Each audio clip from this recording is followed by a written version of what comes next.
But I think I should say this story just because it's important to. Okay. He asked me to come into his car, and he just started making out with me. I understand you're a lawyer, but you're representing a gross-ass individual. It's like, if you didn't do anything or you have nothing to hide. Then what? I mean... I even wanted to know, like, what the fuck is going on there? Let's get into it.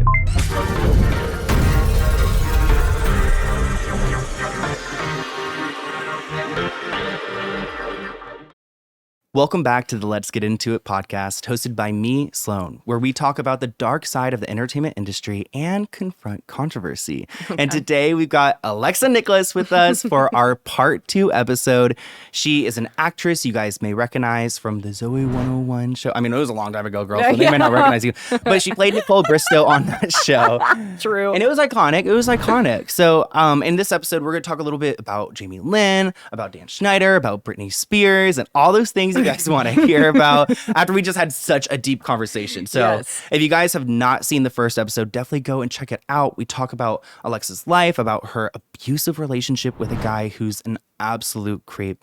But today we're going to have a little lighter conversation and talk a little bit about Zoey 101. So when did you first start on Zoey 101? Or when did you first audition? Were you like 11 or 12? I was 12. Or 12, and then I actually got my period before the first episode. Ew, so you're like uncomfortable. No, I love that. Like you're already. I was at Nickelodeon on Sunset when I got my period. Oh my gosh, for the first time. Oh, for the first. Wait, was it like right before the audition? Was your first No, time? it was when I booked it. We had like a meet and greet at Nickelodeon on Sunset, and I went to the bathroom, and I was like, I got my period. Yeah. And I guess this is the beginning of my teenage years. Yeah. So like, here we go, Nickelodeon. Here we go, Nickelodeon. So in the first episode, we talk a little bit about Alexa and her mother and how her mother really got her involved in the industry. She did a ton of commercials, a bunch of projects. Yes. How did your mom even like stumble across this opportunity? So I was with a pretty big agency at the time called Innovative. Which one? Innovative Leisure, Innovative. Innovative. Yeah. And I got a normal audition per usual. It's called Zoey. I think it was Untitled at that time. I feel it was Untitled Jamie Lynn Spears show. Oh, okay. And it was for Nicole Bristow. And the description was like boy crazy, cute, ditzy. Yeah, all those descriptions. Every time I hear that name, it throws me off because I'm like, my hometown is Bristow. Are you serious? Yeah, like Bristow, Virginia. Yeah. That's so every time I hear, I'm like, Bristow. You're like Bristow, where I'm from. So you had like an initial meeting, right? Like, how did the audition process go? So I went for an audition, went to producers, saw Dan Schneider. Ew. Sorry. But yeah, I saw him. And then I moved on to testing, I think, after that. And I tested alongside Jamie Lynn Spears. So met Jamie. Did you meet other Nicole Bristow options? Erin Sanders was auditioning for Nicole Bristow. Was she someone else also in the show, right? Yeah, she plays Quinn. Yeah, with the glasses. Yeah, and then he wrote Quinn for her because he wanted to put her in the show, but she didn't fit as Nicole Bristow. Yeah. And so he wrote her in as Quinn. But originally it was just Nicole Bristow. Yeah. And obviously Logan and Was it a long audition process? Like, do you remember it was like months between? No, I think it was like a month. I think it was in 1 month, and then maybe the testing was the next month. It was like audition, callback, and then testing. Is testing when you're actually on set reading like lines? No, so you're not on set. You're at Nickelodeon on Sunset. You're meeting with the execs. So you're meeting with all the producers and also the network. Was that scary to meet these people, or were you kind of like I was so used to it at this point, but it was still nerve-wracking. I really wanted the role at the time. I just felt like I was Nicole at that point in my life, and I was like, this is easy for me. You know, like this, I should have this role. But I remember, I think it was like 5,000 thousands of girls auditioned for Nicole Bristow. Yeah. I remember hearing that and being like, how the fuck did I get this? You know, afterwards, I was like, wow, that's amazing. But I remember going into it feeling confident. Yeah. But also nervous, of course. And then meeting Jamie, I was hoping that we were going to get along because I knew that was going to be my co-star who I was like working with day in and day out. And so once I went in there, I was trying to bond with her in some way, but she was very shy. Really? So my first interaction with her, she was just like very. So you see it as like shy, not mean. It was just like at shy. Beginning, yeah. Okay. When my first initial was she's shy. Also, her sister's Britney Spears. I get it. Yeah. Like who, everyone's probably talking to you in a specific way because of your sister and yada, yada, yada. So I knew that there was going to be some kind of closed offness. And so that's what I first thought that was at the time. So then, like, what was it like to be on set? Was it like, I guess there were like, because the show itself was filmed at a university, right? At So were you Pepperdine. always there? Always there. So that's where the entire show was filmed? The entire show. So like, when you're like on set, it's not like, because a lot of like sets are made up out in the studio. So you were just outside at this university filming the show. Correct. And in the dorm rooms as well. And all the students are around, were those just actors? No, we were filming actually during summertime. Oh. So no students were there. So those were all actors like playing Correct. students. That's a lot of extras. A lot of Do you think they extras. got paid anything? Like, I hope so. Like a Hope they got little paid more than me, to be honest. girl, oh my gosh. Seriously, they were working a lot harder than most of us. Yeah. They were like on set 24/7, walking back and forth, walking like across the campus. Like they were doing a lot more than us, I think, at certain points. So when you're auditioning for it, you're meeting with a bunch of these executives and these people who are involved in the show. Like, who were you actually working on set with, though? Like, there's a producer, a director. Yes, so there would be the director. There would always be Dan. And is Dan the producer? I think he was, yeah. Yeah, he was like the main guy, He's though, Schneider's right? Bakery. Yeah. Weird. Is that name. still a thing? I don't Yes, that's still a thing. Is the bakery still open? know. I think they closed up. They got like E. coli or something. I'm just kidding. E. coli. I wouldn't be surprised. Is E. coli meat, though? I don't even know. Like, it might be. I don't know. Can you get E. coli in dessert? I'm not positive. Oh, well, that would make I don't sense know. then. Yeah. So you're with him a lot of the time. Yes. And then you, obviously, like, you're a minor, so you have someone who's an adult who accompanies you. Correct. Was that always your mom, or did you have, like, someone Always switched my out? mom. But then in season 2, it ended up being a lot of the time Victoria Justice's mom. Okay, so she kind of, like, co-did both of them. Like, Correct. both of you. Like, give your mom a little bit of a break or Correct. whatever. My mom Okay. would be there all the time. And so, she volunteered to drive me there and then to watch over me on some days. So working with Dan Schneider, he definitely has a reputation on the internet. Yes. People have made videos. My most viewed video on my YouTube channel is about him. It's got like 3-point-something million views. Yeah. What? I know. It's like before I even like took YouTube seriously, like I made that video. But Wow. he's a creep, right? Creeped me out. Creeped you out. Creeps. What do you think was like kind of creepy about him? I mean, honestly, even like not trying to like shame, but like even looking at him, I feel like you can see he's creepy. But like, how about like demeanor, personality wise? He was very strange in the sense where he had kind of 2 personalities, or maybe 3, but he had 2 definite personalities where he was either very like funny and goofy, and then his other side was very serious and stubborn and pissed off. Yeah. And so I didn't know personally which Dan we were getting that day. So, Yeah. and for me personally, he had like a very weird way with me. Where it just felt that he liked to give me the cold shoulder a lot. And I don't know what that was about. Make you feel like you're easily replaceable, Totally. like just not like worthless. Totally.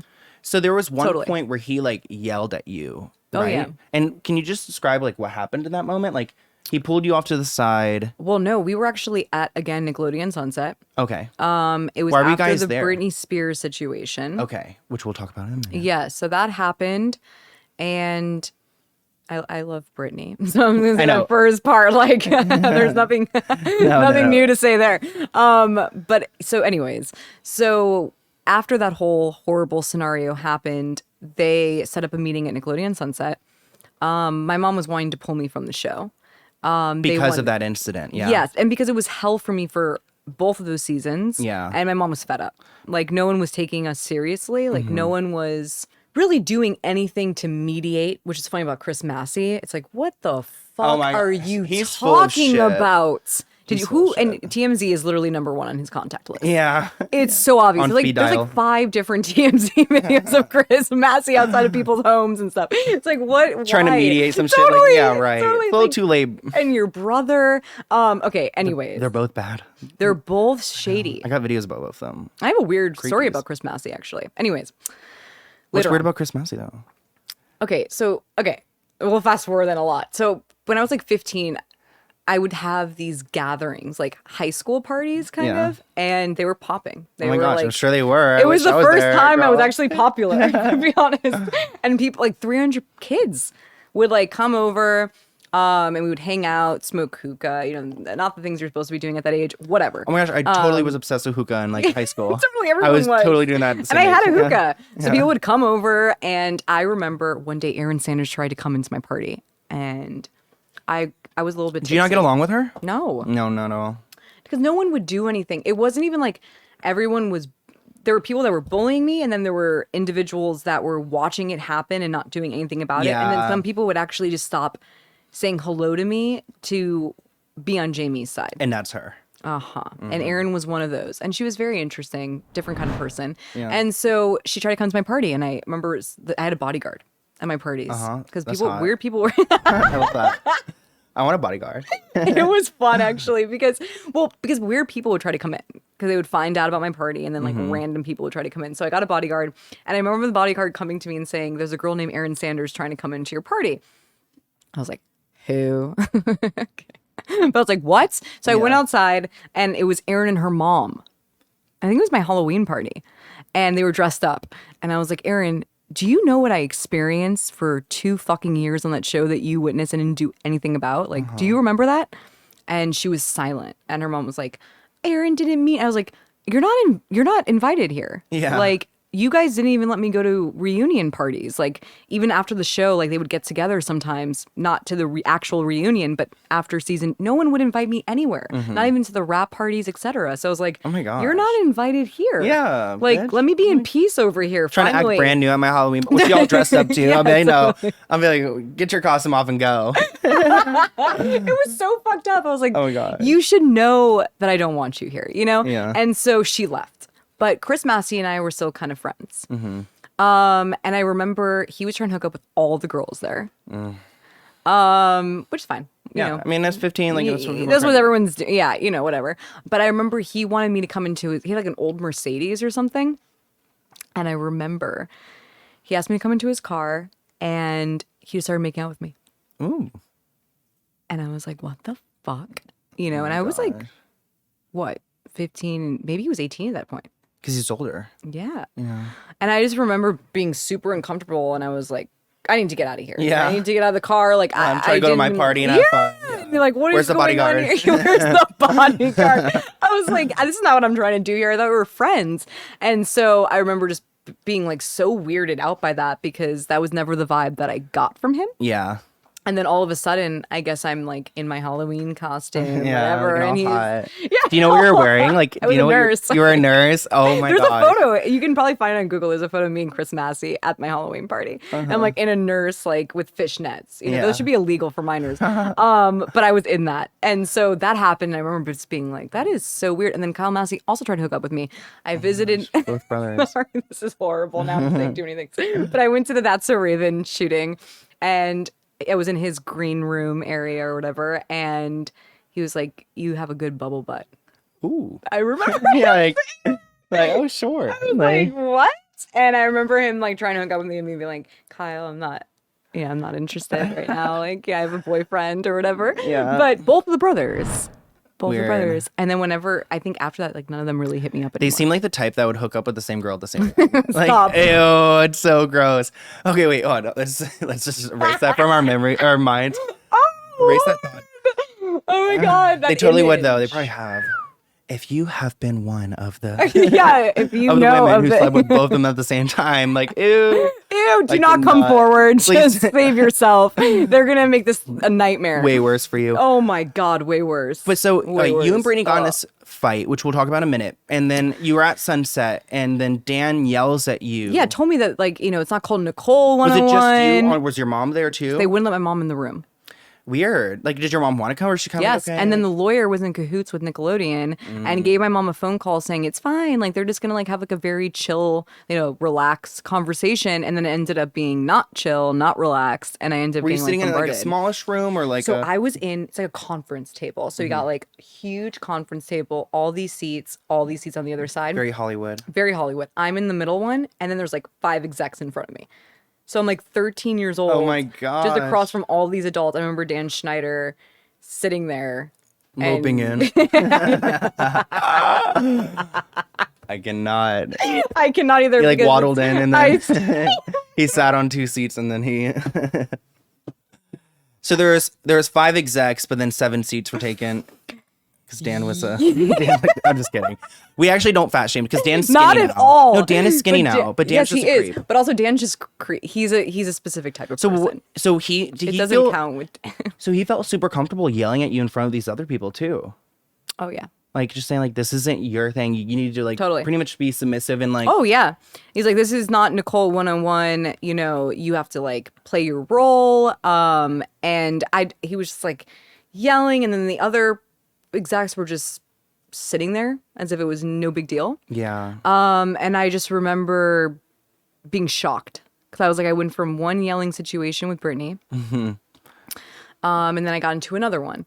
And Brittany was so scary for me just because of how much I loved her. Yeah. And so when you idolize somebody or you look up to somebody, and they don't like you or they're looking down on you, it's a horrible feeling. Well, after those 2 experiences, I would feel like the world's just against me because you're not even like doing anything wrong. You're just like getting punished. Yeah. Yeah. Hyper-normalized. It was no big deal.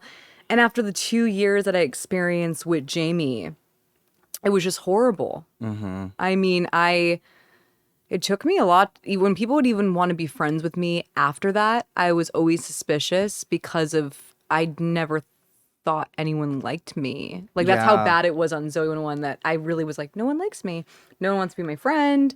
You know, anything I say, no one really cares. And so coming out of that was like trauma. I mean, it was actual. That's why I was shocked when I made that video on YouTube and it got that many views. Mm-hmm. Like that stream or something, right? Not at the stream, but I was just crying. Oh. And saying like, just give me some peace during this time. It's like trauma. Yeah.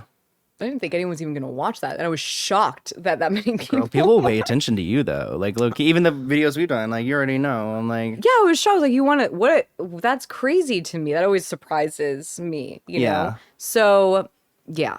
So Dan Schneider. So Dan Schneider is obviously into like feet and things like that. There wasn't as much feet stuff on Zoey 101, but like no, but there was some. There was like Quinn's episode with the feet. But you could still like acknowledge that he's like got like you've seen that stuff. Like he's got some feet things. Definitely.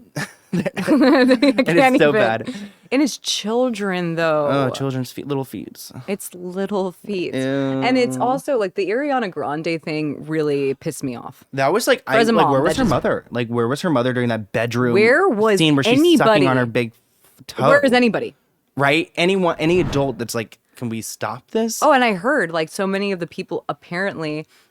I spoke recently to some journalist who was trying to do. Everyone's afraid of doing a story. Why are they about so Dan afraid Schneider. of him? I have no idea. But everyone's afraid of every male in Hollywood. Yeah. People will be like, "We're gonna do this story," and then like, "Oh, sorry, we can't do this story." And it's like, okay, well then why are you calling me? Because it's a waste of my time. Reopening this whole thing. Yes, like, and then you're not gonna exactly. They're not even gonna like even do it. And so I remember them saying that they interviewed a few of the writers on the set of Zone One and a couple of Dan Schneider's shows, and they were like, yeah, we were aware of certain things, but it was hyper normalized. Yeah. Like it wasn't something that we thought it was professional in a professional setting so that it wasn't bad. And it's like, just because it's in a professional setting doesn't mean something isn't right. Yeah. Like professional doesn't mean shit. You know, people think that word means something. It's like, it doesn't really mean anything. Yeah. It's like, professional at what? Professionally creating like child pornography. Yeah, exactly. Like, professional.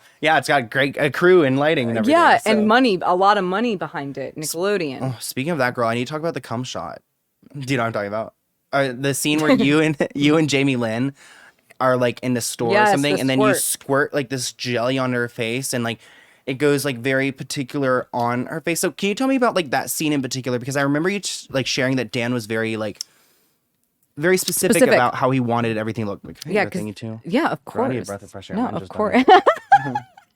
So basically, I had to pretend I was like squirting this. What was it? Do you remember? It was like goop. It's just called goop. Yeah, it was like sliming goop. It was like slime. Yeah. And so for the close-up shot of Jamie, though, they needed a prop person to do it with a syringe. Oh, because so it would squirt a certain way. So when you filmed your like, it would never go anywhere. It would just go. So when you filmed your squirting scene, that was just like one time for you, right? It was correct. Like one thing, and then for hers though, it was like multiple. Yeah, they tried. I think they tried 3 times, and then they finally got it perfectly in the way that they wanted it. And Very I gross. remember that Chris Massey and Sean were supposed to be behind pretending they were looking at Hustlers, which I thought was bizarre. I remember Dan and them joking about the fact that they were like looking at dirty magazines in that shot. So you guys are minors. Why is that joke happening? But I will never forget that when the one that they ended up using, I remember Sean and Chris like laughing hysterically because guess what? What it reminded them of is exactly what it looks like. What it looks like. Yeah. And I didn't get it. Yeah. I didn't know what that was yet. And so I remember like listening to Chris and Sean, and they were like, So you realized shortly after the scene, like it they were wasn't like all years laughing. later. Even Yeah. the prop person, everyone thought it was hilarious. How did do you know how Jamie Lynn felt in that moment? Or was she just kind I of thought like, you can tell she looks uncomfortable. You see that shot. yeah, she does look uncomfortable in it. I felt bad for her in that shot just because like no one should be. That's like dehumanizing, you know? Yeah. It's like that's a child, and then everybody on set's laughing about it. Yeah, and then you're like the joke almost. You're the joke Like, yeah. of fake cum on your face, and you're a minor. Oh, it's so bad. It's so that's why I say like it's unforgivable regardless of anything with Dan, whatever he wants to say. Because if you're an adult, if I was him, I would have never have allowed that to happen. Yeah. Are you scared of Dan at all? No. No, not at all. No. I don't know. I don't understand like what power. After he has. hearing him call me or his lawyer have Yeah, to we'll call talk me. about Okay, the yeah. second girl. Go ahead. But he walked away from Nickelodeon with $7 million. It's like I don't understand like how A severance, basically? Yeah, like how does he have so much power? I think a lot of white men have a lot of power. Yeah.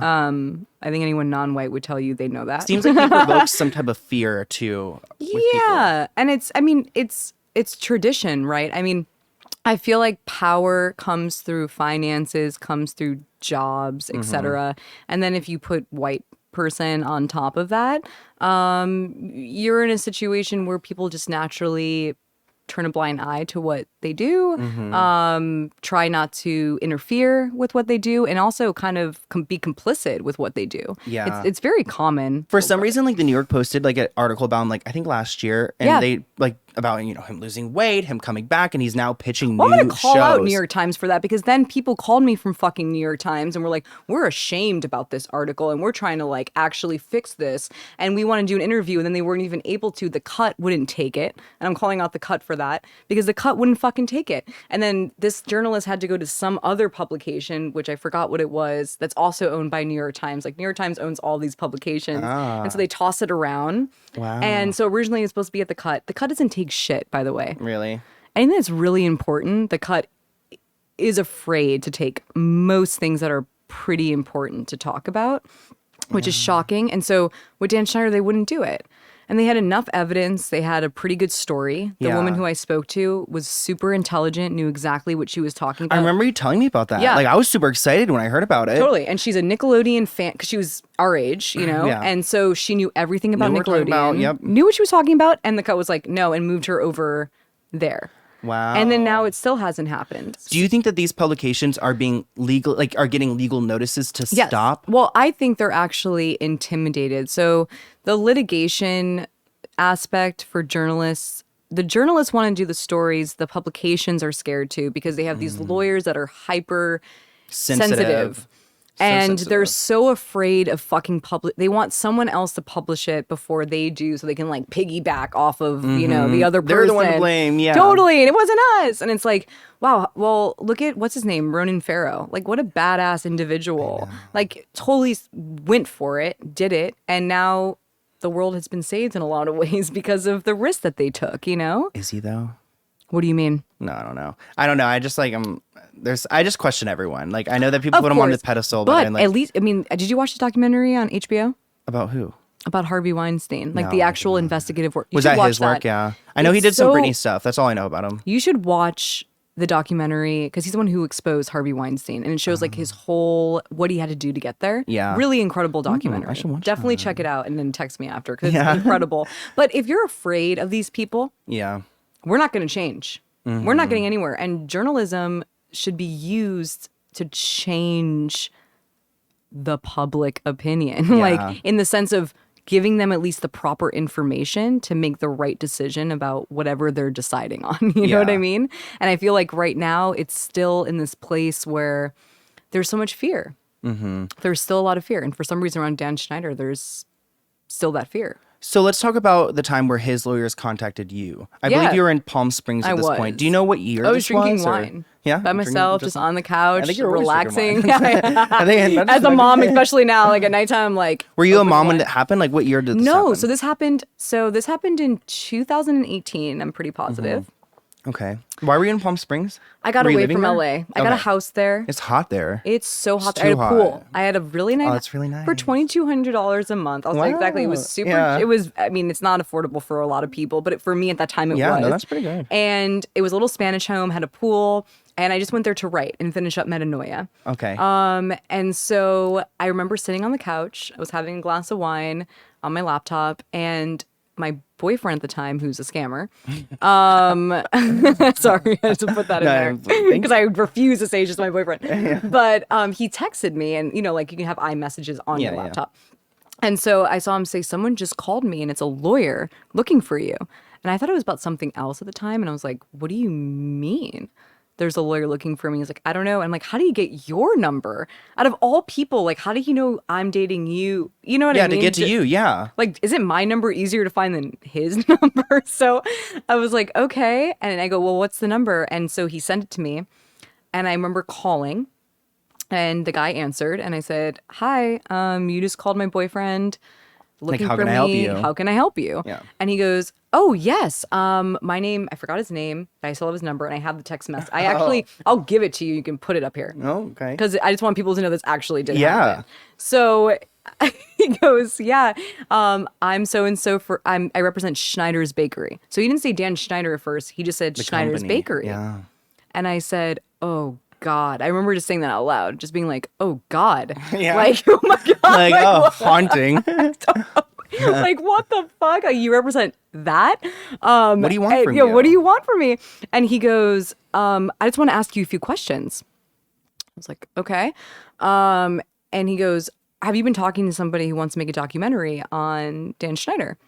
And I said, "That's none of your business," basically. Were you, though? And I was. Was there someone? Okay. And that documentary never happened, right? It never happened. Okay. And because everyone keeps blocking whatever this is crazy.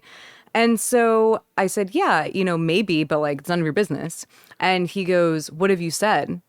And I said, "None of your business." Yeah. And he goes, eventually, after like a few questions about the documentary, he goes, "Would you be comfortable with," I don't even say comfortable. He's like, "Would you like to come into the room with Dan and I, and we can talk about this?" Like, and I was hell like, no. "What? No.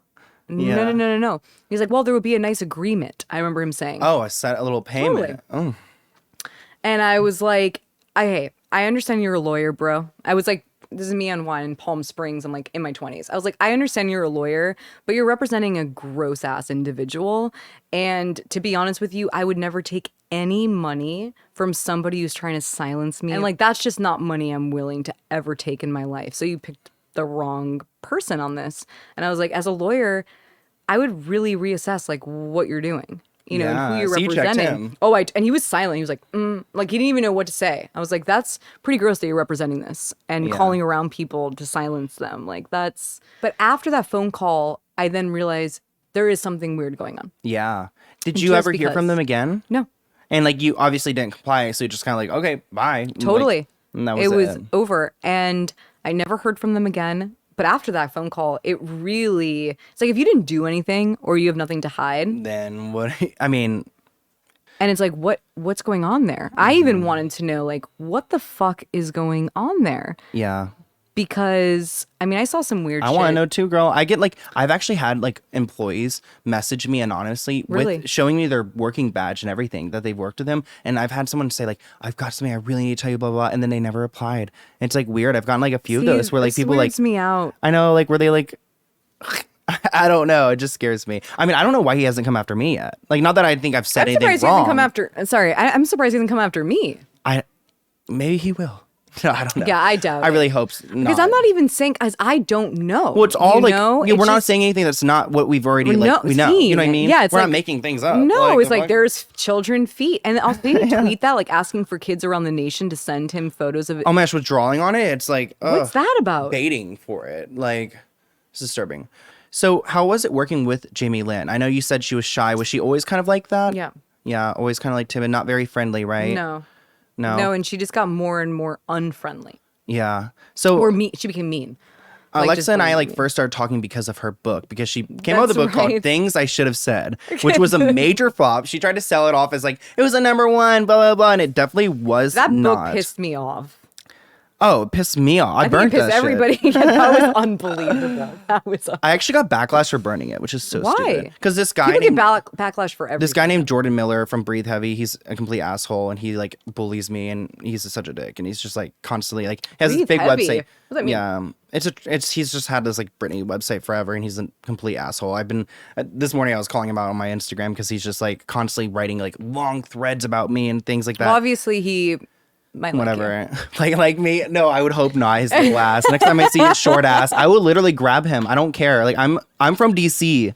We fight in DC. I don't know about the West Coast. Everyone's so soft over here. No, fuck that. You talking shit about me on the internet. We are soft over here. I will not only call you out on the internet, but I will see you in person and I will square up. You think I work out for no reason? Like I gotta defend myself out here. I love this.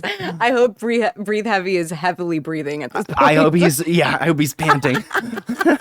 Change it to panting. So let's talk about I know. He's panting like a dog because that's what he is. He's a little French bulldog. He's like 5 foot tall. Is he really? Muscly. Like, who is he? I don't even know who he is. He's no one relevant. That's why I don't even want, like, people are like, expose him on your channel. I'm like, that would be charity work. Like, please. That would be charity work. I know, maybe I should do that. I could write that off. No, yeah, true. How was bullying on set though? Horrible. And did Jamie Lynn participate in it? Yes, but she was the main person. But did your friend like Sean like participate in it? Like, I mean, obviously it's Rio, right? That's his real yeah, name. Rio did not participate. He was a very nice kid. Yeah. He didn't even know what the fuck was going on. A lot of people were bystanders, which is why it pissed me off with Chris. I was like, you saw all of this. Your mom and my mom was also very close friends with his mom because they were both Christian. Mm-hmm. And Chris Massey's mom was like big Christian. Yeah. And she was so like, honestly, Chris Massey's mom was so warm, so friendly, like would call you baby and like hug you and make you feel really warm and nice. And so when he was saying that I was like, there were so many times I was crying to Chris Massey's mom and she would hug me and he would be right there. So for him to lie and say he had no idea of any bullying going on. Yeah. And you're like, really, dude? Like, I was straight up crying. I mean, it was like the talk of the set. It wasn't like something that was hush hush.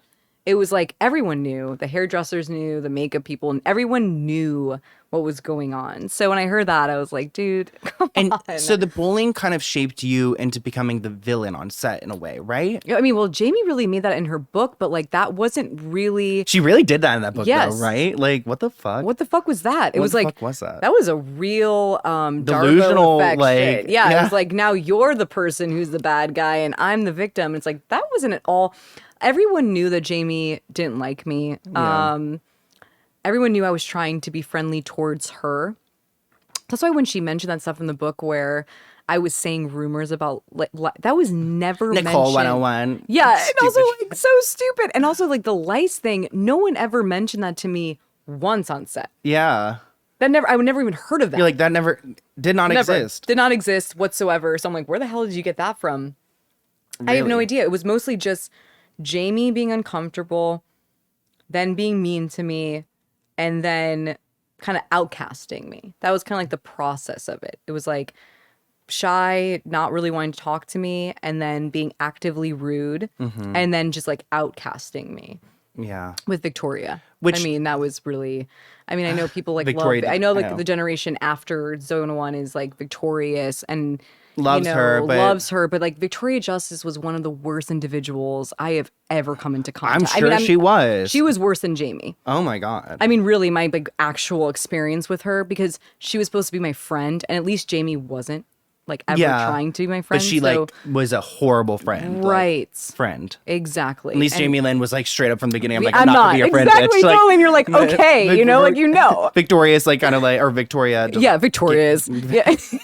Victoria's Justice. She'll always be that though. Like, she will be that. And honestly, it's sad because you even see that video with her with Ariana Grande, and you're like, wow, you're still like you're so insecure in a way that's You don't need to be. You know, she's a beautiful girl. She's a very smart person. She can sing a little bit. Yeah, she can sing a little bit. She can do whatever she wants to do, honestly. Like, she could if she wanted to. Yeah. And I always saw just like this person inside who was very insecure. Yeah. So these rumors kind of led up to... Don't have to apologize. Okay, yeah, that's your experience. Yeah, that's my experience. So then these rumors kind of led up to a point where Jamie Lynn went to her sister Brittany and said, like, Alexa is a bully. Like, I guess so. Go fucking confront her. So let's walk through that moment, because I think you were going to set her something. You were along the way my trailer, right? You were in your trailer, and then someone came to you. Everyone was asking me if it was Ian.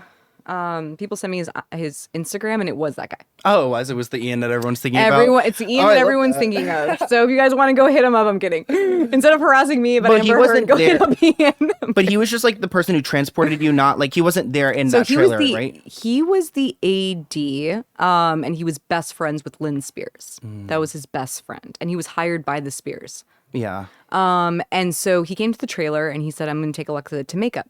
Typical day. Yeah, normal. So my mom would be like, "Okay, bye, Alexa." I go down the stairs, take me makeup. While we were on our way to makeup, he goes, "Oh, Jamie," and I think he even said, "Brittany want to talk to you." And I thought, oh, thank God. In a little, like, I was nervous, but I was like, oh. You almost felt like it could be like a resolution type Totally. of thing. Yeah. I was like, oh my God, we're going to sit down maybe. And then she's going to hear me out. And then and you're like, Brittany's awesome. Like, she's going to fix this. And like, she's older. Yeah. And she's like, wants to hear it out. Yeah. So when I went in there, I remember opening the door and Jamie just runs to the back of the trailer. Like, just sprinted. And Brittany was in like a little bralette, kind of sexy mama, and her belly was out. She was pregnant. Oh, she was pregnant. Okay, yeah. She was super pregnant, and she just came storming at me. I mean, just yelling, cussing at just you. cussing me out. Did she call you like a bitch, like blah blah blah? No, like... she didn't call me a bitch, but she was like, you're not going to work again, Wow. And I don't take this kind of stuff about my little sister lightly, things like that, and it was very abrasive. And I just remember bawling, crying, shaking. You're like 12, 13 at this point? 12? 13. I think 13, I just turned 13. Uh-huh. And I remember just being like, that's Britney Spears. And she hates me, How do you even go and like work after that? I couldn't. And they made me. Yeah. They made me work after that. And I remember just trying to get to the door and the door was like locked. And, I ran out and I puked. Wow. And I kept puking in my trailer. That's a lot for a 13-year-old to go through. A lot. It was like, I think it was like 5 minutes, like 3 to 5 minutes. Of the whole interaction. Interaction. So were you kind of trying to be apologetic in that moment? Like, I was blacked out. Like I was like you almost didn't even know what to I do. couldn't even, I was frozen in time. Yeah. And I remember just listening and not knowing what to say. Mm-hmm. And then just remembering I need to exit. Did you see like anger in her face too? Oh, Brittany was very angry for her sister. Yeah, because that's why it's so manipulative and fucked up. It's like you got someone who's hormonal, pregnant. Mm-hmm. You got someone who's been through hell in the industry, fucked. And then you got a sister who's gassing her up to make you seem like you're some bully. So then she's like, just got probably this pent up whatever, right? And get just out had to on you. Unleash it, yeah. And it's like the whole situation. And obviously at the moment I didn't know that, but now looking back, you're able to go, okay, here's a person who's going through X, Y, and Z. And I've been pregnant. I know what it feels like. But there's no excuse for what Brittany did to do there. There's no excuse. And that's why I think it's so important that she did apologize to you. She did.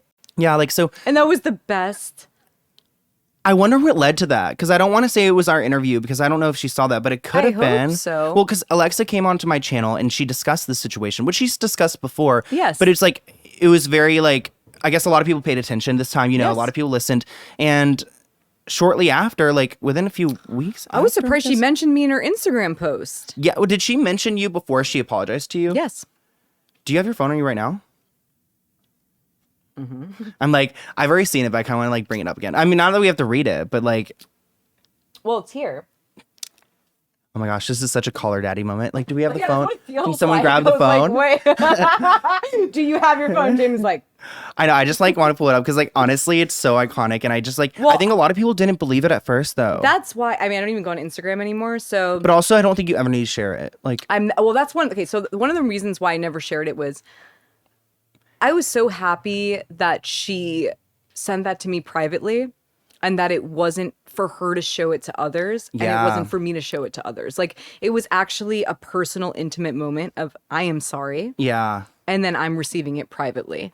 And I like that because also like anything that Britney does nowadays, it's like people are like assholes. automatically like news though. So it's like it's automatic people news. Are assholes. Like still people are in this like I see it.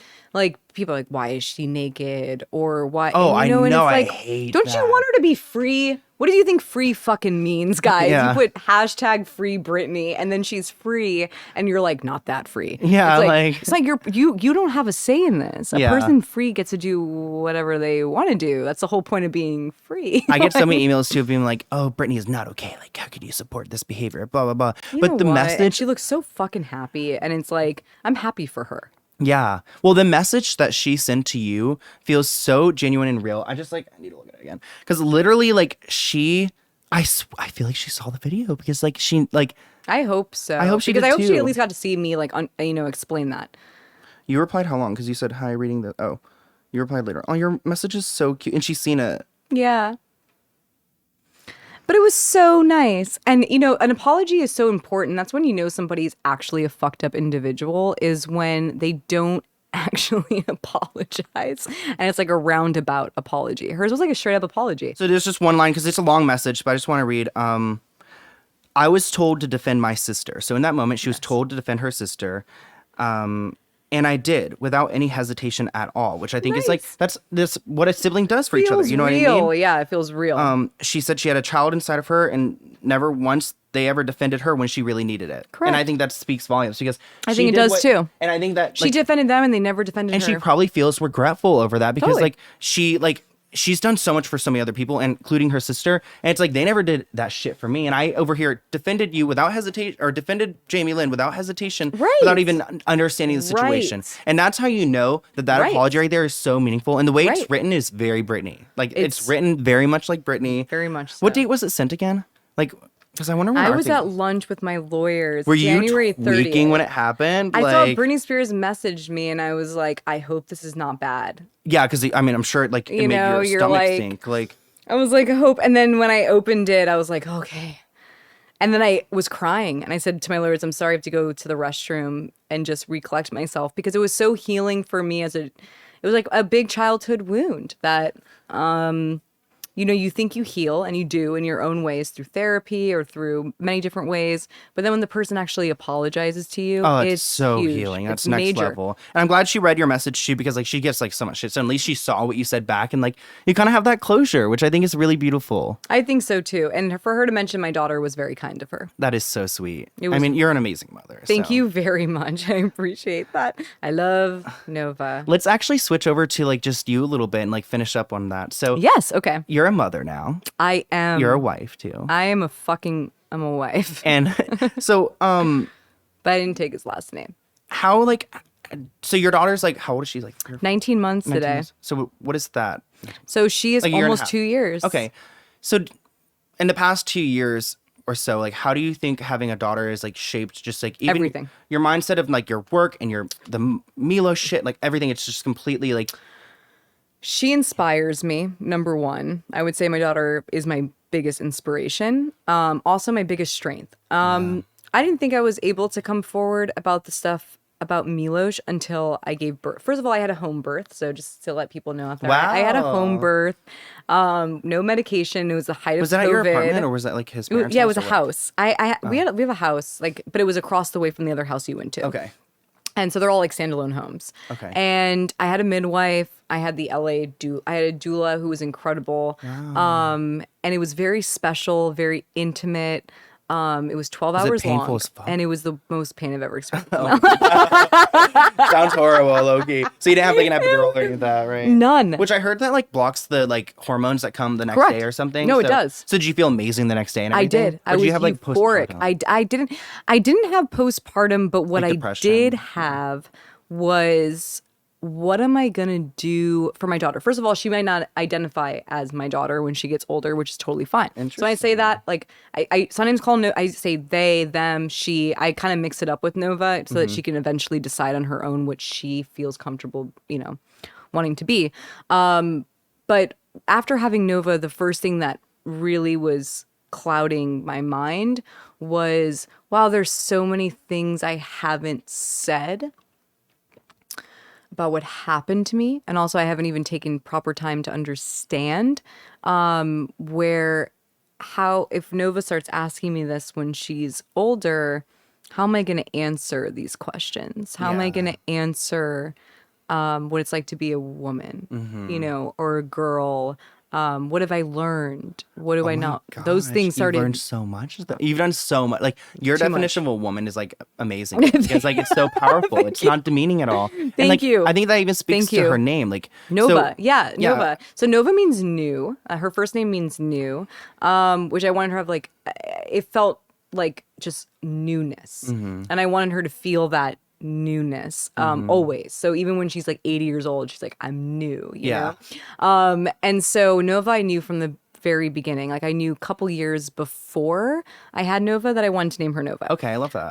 When I was in Iceland filming Metanoia, the cellular connection is called Nova. So while I was filming Metanoia, it would always pop up on my phone, Nova. Do you want to connect to Nova? And I was like, I want to connect to Nova. And so that really kind of inspired me for Nova.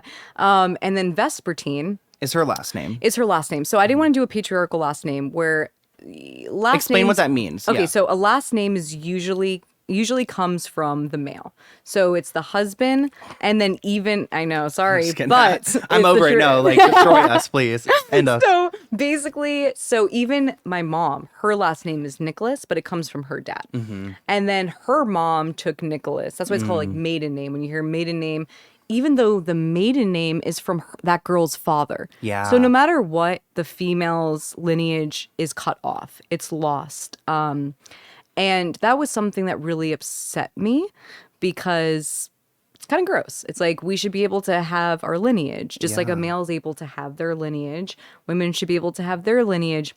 And really where the last name crossover came from was ownership. So men used to literally own women. And so they owned property, which was their wife and also their children. So they had to take their last name. And that was something that felt so archaic and old and you know. And so when I had Nova, I told my husband, who was my boyfriend at the time still, it's like, I don't really want Nova to have my last name either, because that comes from a male. Yeah. So I want to give Nova a name that comes from me. That's for her to have her new beginning and to make her own lineage from that name. That's strictly hers and no one else's, you know? And so Vespertine, couple things. Number one, it's one of my favorite albums of Bjork. Is Vespertine. I was just listening to her today. She's amazing. Yeah. She's one of my favorite artists, and her album Vespertine I love. And Vespertine means anything that blooms in the dark. And so I wanted to teach Nova that even when you're going through hard, dark times, you can still bloom. Okay. And so I wanted her name to actually reflect who she was. Well, our name also really defines it. So the fact that you've thought so deeply about that, it's like magical. I love that. Thank you. I was like, I wish someone kind of did that for me. Was it easy to so when it comes to doing a different last name, do you just sign the birth certificate that way? Correct. You don't have to do any legal loop. And she has a middle name too, Tima, which means honor. So to remember, I want her to remember honor, and you have to gain honor. You have to actually do something to get honor. So when I signed it, it's a little bit of a tricky situation. You still have to bring your ID sometimes to travel in case somebody doesn't think it's your kid. Oh, interesting. There is that old school archaic, the passport guy even once was like, why is her name Vespertine? And you're like, dude. You're like, you want to hear the whole story? Yeah, totally. Like, all right, let's sit down. Here we go. It's the patriarchy. No, so you have to do that. But other than that, there's no problem. Mm-hmm. And it fits her perfectly. And Nova Vespertine is such a beautiful name together. She's just a beautiful girl. Thank you. She's amazing. She's so smart, and she got her shots today. And it was like, to watch her get her first shots, it was like, welcome to the world of pain. You see her realize. Was she really crying and everything? Oh, screaming. I'm sure. I hate it was shots too. Me too. And I was like, oh my God. But I wanted to show her braveness. I was like, Nova, you're good. And hugging her, but I'm like, you're good. Because I remember when I got shots when I was younger, my mom would be like, oh my God, so horrified. So it would freak me out more. So you're just totally. So I was trying to be comforting and calm. Yeah. Yeah. But no, I'm so thankful to have you here. And she's got, what do you call your husband? Miko, right? Miko, yeah. Yeah, because Michael, and I've been with too many terrible Michaels. Girl, I'm Michael too, so I'm over that. Let's rename us. Yeah, I'm slow. So I'm slow now. Miko, I've met him. He's a really nice guy. He's so sweet. And I just love that you're very much equal parts and maybe. And we're creating together again, which is so great. Not a baby. Yeah. But I'm making my first feature film And so that's gonna be so magical doing that together and stuff. Yes, we did Metanoia together, and then now we're branching off to Where do you put these things? Just on YouTube? Well, no, this will be a feature. So hopefully, like, we'll get into festivals, and it will be like an actual full length film. We probably have more connections to me, but if you need me, like anyone, like I'll help you, girl. Like, because I put you in there. Like, I'm in the new world, so I'm like, you probably have some old school connections, but I got some new people. Maybe. Oh my God, you're amazing. I would love to see love that. you. Like, yeah, that's really what I'm kind of going for now is making something that's meaningful for me specifically and not going into the mainstream of we are trying to unleash like the horrible parts of Hollywood, and I'm trying to get out of that and make something new indie stuff. The indie, not like Juno though, not like indie. Even that movie's hilarious, but like not like that. But no more kids for now. No more kids for right this second. I think maybe after I make this feature film and film it, which we're gonna probably film it next year in Hungary and Berlin. After that, once that's finished, I'll be like, okay, that'd be sweet. But right now, I can't focus on this, and it's hard. And then the legal stuff, like we talked about in the first episode, it's a lot. You're doing so much. I can't believe you're here right now, girl. Yeah. I'm like surprised that you even made it out here. Like, thank you. Me too. Thank you for having me, though. Really, thank you so much. I guess we'll wrap up here. But I do love being around you. I love just like hearing from you. You're a very powerful and strong woman. You're so inspiring, and there's just so much to learn from you. Like if we like a third episode, I'm like we could keep going and going because there's just a lot of layers to you, and I think that's really like thank you powerful, and you've got a lot of stories and like lessons to share and for other people to learn from, and like thank you. I think that's why like you're a role model to so many people, and like why people pay attention to you because they click with you, they relate to you, and that you inspire people. So thank you for everything you've done. Thank you. I love you so much. I really appreciate being here. Love you too, Alexa. And leave Amber Heard alone. Oh my God. If you didn't see the first one. Like clip this part. If you guys have not seen the first episode, definitely go and check it out. But thank you so much, Alexa, for joining me today. You're so sweet, so beautiful, and what a kind soul. Thank you. Go and check out her work, and like you heard, there's gonna be a feature film coming out soon. So definitely go and keep up with that. And I'll see you guys in a new episode soon. Bye, guys.